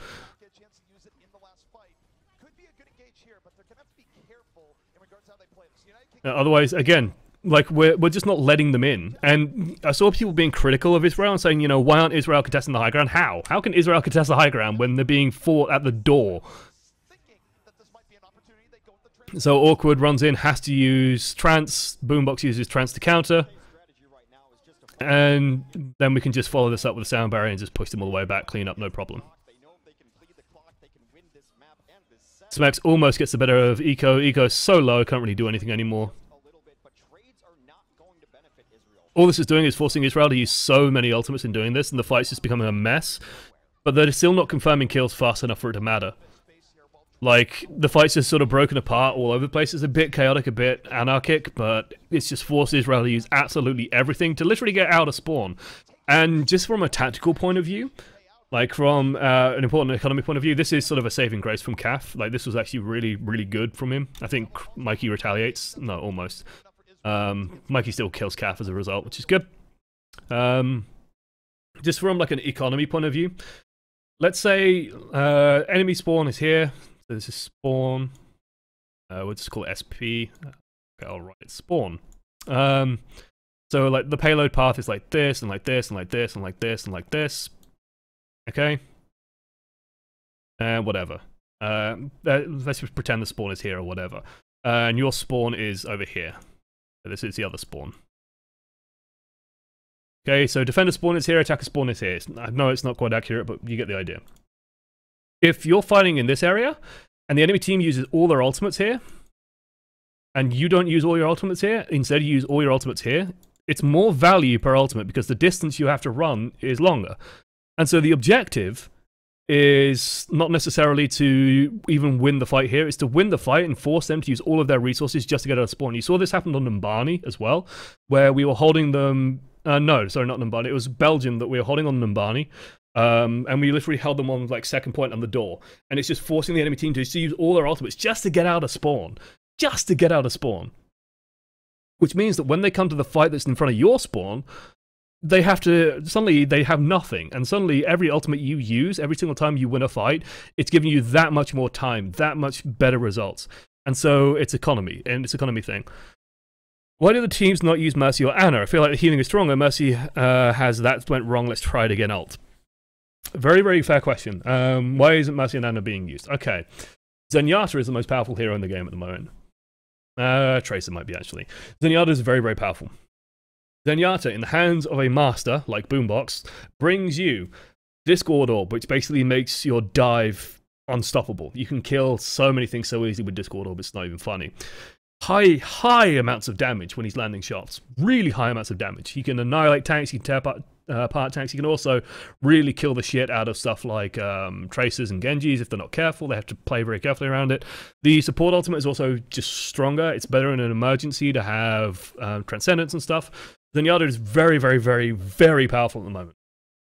Lucio is also very powerful. It enables you to reposition quickly, healing to absolutely everyone. Healing especially on mobile targets like Tracer and Genji. It's very easy to do with Lucio, especially with the buff he got not too long ago. His damage output isn't bad as well. He's also great for peel, so if a Genji is diving, I think Rios gets a couple of good boops in this, and I think it was USA maybe that actually got a couple of really good examples of this as well, using the Lucio to peel for stuff like, you know, a Dragon Blade comes in and he uses his dash and you boop him back and then use a speed boost away. It nullifies the Dragon Blade completely. So it's very, very powerful. So Lucio's kit, very, very strong. Useful, benefits everyone in the dive really well, helps you reposition nicely. Having the double support ultimates that can be used reactively is very, very useful as well, because Mercy ult can't really be used to save yourself as well as Transcendence and Sound Barrier. You can use it to save yourself, but then it's usually seen as a win because you force it out super early. There's no like great pushback. The issue with Mercy is, like I said, if you don't have a Pharah, then she's a bit of a sitting duck. It's easy for the team to just go and find her, and then even if she has res, if no one else has died, she can't use it to save herself. If someone else has died and she uses it to save herself, it's still not as impactful as something like a Transcendence would be. So it's not quite as powerful. That and like in this comp, in the triple DPS comp, you could argue that the Mercy could follow the soldier around and the soldier could maybe protect her a bit, but honestly, still not as value as having the damage and stuff from the Zenyatta, for example. So you'd rather have the Zen in that case. When you're running a D.Va, the D.Va just takes so much pressure off the Zenyatta that the Zenyatta can just do tons and tons of damage as well. The problem with Ana right now is you lose that double defensive ultimate, so you're basically always behind in ultimate economy. Because when the enemy team has two support ultimates, they can use one support ultimate to nullify like a nano blade or a nano visor, and that's basically two ultimates for the price of one, and then they can just use their other support ultimate and win the fight. Transcendence plus Nano Blade is kind of a tricky one. Cruz is actually very, very good at this, using Nano Blade to get through Transcendences. If you are quick enough, you can do it. But it's still not quite as good. And it's just harder as Ana. Like, especially with D.Va being in the meta, D.Va can shut down a lot of what Ana does. So it's like a min-maxing thing of Zen and Lucio, which is hard to shut down at the moment. Ana, you could just shut down with a monkey. You just jump on the Ana, you can't do anything. D.Va can just shut her down, that kind of stuff. So it's a very, very good question, but that's kind of why. Do you think that mechanically good genes don't get to show off within Pro Dive? Genjis get to show off within Pro Dive. I think they do. Absolutely they do. Part of why Shadowburn is so good is because he kills people without needing Dragon Blade and can reliably like kill 3 people without Dragon Blading. You don't need healing if you kill the enemy fast enough. Partially true. You still need healing. It's just you want healing that isn't going to get stopped when the D.Va puts a defense matrix up. This is where like Israel just start falling apart. There's just no pressure on the high ground. Smex and Boombox are just having fun. Kathy eventually comes up, but he just gets forced off. Because Smex being the D.Va player, like Boombox dropped down there, which is actually really, really dumb. He should not have fallen off there. I think that was a complete mistake by him. And it's Smex and Boombox have to like pair up. And they've been playing ranked together and stuff as well, so they've been pairing together. So yeah, like nice little synergy there. Like we got a lot of nice little synergies happening with Chris and Cruz, Boombox, Smex. We've been trying to like build up Mikey and Cruz as well, getting them working together as well as possible. All that kind of stuff. Team Liquid have a good advantage so far in game 1. That's Dota, by the way. Nice. I hope Team Liquid can do it. It'll be nice for the West as well. Like, everyone thought that China was going to take it. I don't know Dota super well, but I know it well enough. This is a very, very early engagement. They might still get smacks and boombox. Yeah, they do. Kind of a shame. It's a bit sloppy from the UK. Like, dying with 2 support ultimates. I'm guessing the plan was Real's going to ult first always, and then so boombox just held onto it. It still should be okay, because like I said before, like this is where what I was talking about before with spawn distances coming in. Boombox is going to be back by the time that sound barrier is done. Boombox can get back to the fight super easily, as long as the point is stalled well. Or United Kingdom just say, okay, fuck it, we don't even fight this. Like, UK have that decision, because they know how far Israel have to get, and they know that it only gets harder from this point onwards. But they also know that, hey, Mikey's just waiting in the wings, Mikey can touch it, okay, we can just stall. Our respawns are coming back. They had to use everything in that last fight. They know that they have no more support ultimates. They know that they're coming in with a support ultimate of their own and a Dragon Blade. So if they can just get this combo out, then they're going to just win. Smex is also coming in, get set up on high ground. And just manage to get back on the point. Boombox can just get onto the point, no problem. And now Cruz is just going to clean up. It's clinical, it's intelligent, it's calm. Like, this is what I want to emphasize about the UK play. When I was watching it, it felt calm. It felt in control of the game at all points of time. Like, there's only a couple of instances where it gets a bit sloppier, an ultimate is used where it shouldn't have been, or an ultimate isn't used when it shouldn't have been. But like this especially was just like, okay, Mikey can touch the ultimate, which means that we can get Chris onto the point, which means that Chris can ult, which means that we can stall that much further. Unfortunately, I think Chris gets blown up here because he's just he's a bit too fat, but by that time everyone's already touched the point. And then the moment that Boombox and Cruz get on the point, it's over. Because we know that Cruz can just clean up. And it's just a case of like, it's intelligent. It's understanding the team understands the game well enough to go into this fight with a plan, not just throwing everything. Oh my god, panic! We just gotta use absolutely everything. That's what happened to Israel in the previous fight. Oh my god, we gotta use everything just to win this fight, maybe. And they just UK just took it steady. And even if they didn't win that fight, they know that they have tons of other fights coming. If Mikey jumped out and died instantly and didn't touch the point, not a big deal.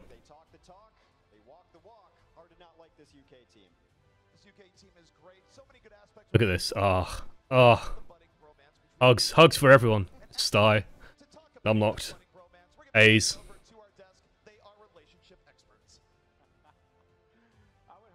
Sty, very proud of his boys.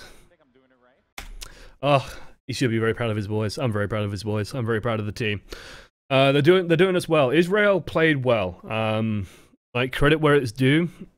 Israel played fine. Stylo, so yeah. I'd be very surprised if they don't interview him at some point. There he is. Do they have the personal keyboard? Oh, they organized by Blizzard. They bring their own. They bring their own keyboard, their own mouse. I believe that, I know in League at least, they actually like tell the LCS like, oh, I use this keyboard, and then they actually buy that keyboard for them.